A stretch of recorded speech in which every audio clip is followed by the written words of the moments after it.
participated in the Red Sea Film Festival. Those achievements weren't the most important one. It was all for one purpose, to help people. Become a person that you respect. I'm actually here to talk to myself. You see, when Ms. Bashir told me about this, all I could think about was my 16-year-old self, sitting all the way in the back over there and laughing at me. And I'm no longer 16, however, I'm still standing here and I'm kind of laughing at myself. Because the truth is, we never really stop feeling 16. We just kind of become 16 with a degree, a heartbreak or two, and in my case, a few gray hairs, but we don't talk about that. See, there is one thing though I remember very clearly about sitting right there where you are, and that is I genuinely believe that I was one plane ticket away from becoming everything I ever wanted to be. I thought my life was waiting outside, there, for me. I thought the real version of me was just waiting around the corner. So I took a plane and I arrived. And I thought, this is it. This is my moment. But nothing changed. No transformation, no magic, nothing.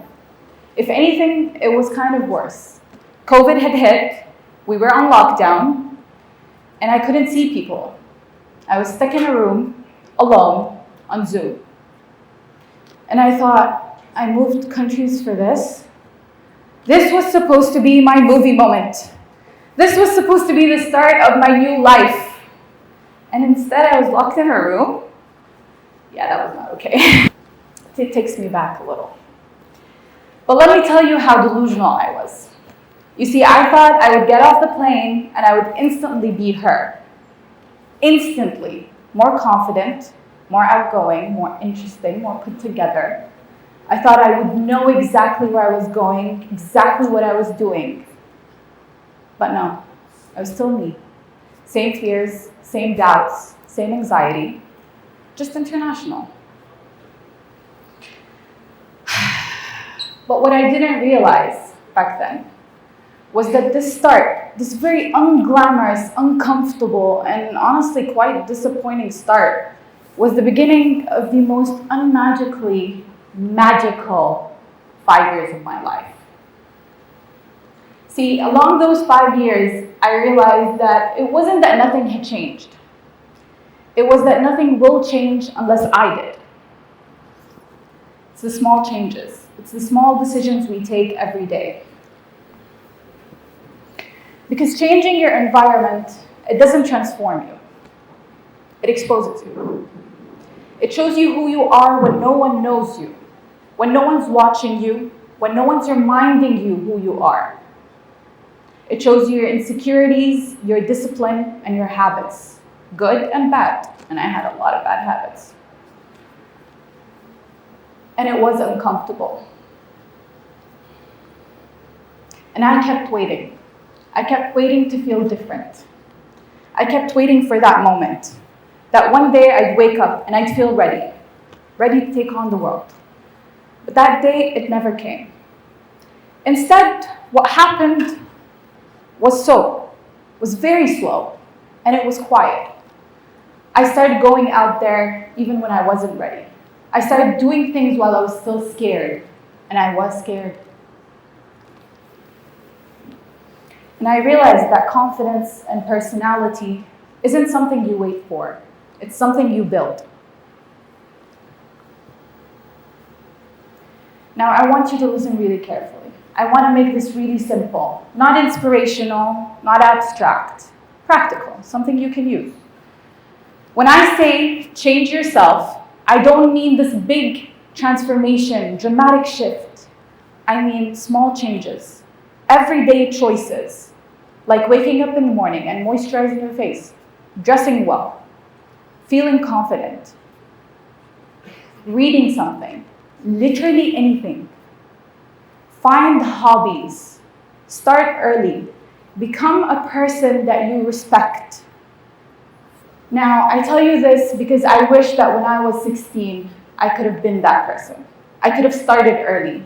Instead, I had to do it all alone in a foreign country.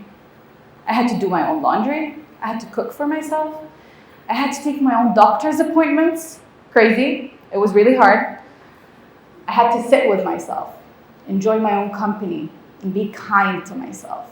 And I know it sounds so simple and so easy, but the truth is it wasn't. Because no one teaches you how to build a life. You just have to figure it out. As I said, it's baby steps. One day at a time. You see, I had an ICT teacher, Miss Selma. Allah yadhkurha bil khair. I think some of you will remember her. She's no longer in school. And she used to tell us, fake it till you make it, girls. And it became an inside joke in class. Fake it till you make it, girl. But the truth is, along the years, it became the biggest lesson we learned. Because a truth no one tells you is that no one is ever ready. Not for university, not for work, and definitely not for life. We're all just faking it.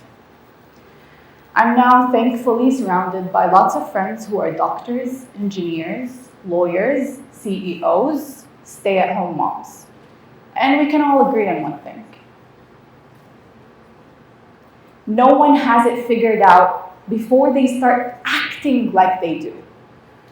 You act confident, so you start doing what a confident person would do. You hold your head up high, you speak clearly, you take up space, and you don't shrink yourself. And slowly, people start believing that you're confident. Then you start believing that you're confident. And eventually, one day, you wake up and you are confident. And this doesn't just apply to confidence. So take it with a grain of salt. It applies to everything. It applies to how you think, how you feel, how you look, and how you live. You build it by acting like the person you want to become before you fully feel like them. So, if you're sitting there thinking, my life will open up when everything changes, when I move, when I go to university, yes, it will. Life will open up to you, but you'll still be you. You'll realize you were never one plane ticket away from becoming everything you ever wanted to be. You were one decision away. So go, take the plane, chase the opportunity, leave if you have to, but always remember that it doesn't change you. Don't expect it to change you. That part, it's on you. Thank you very much.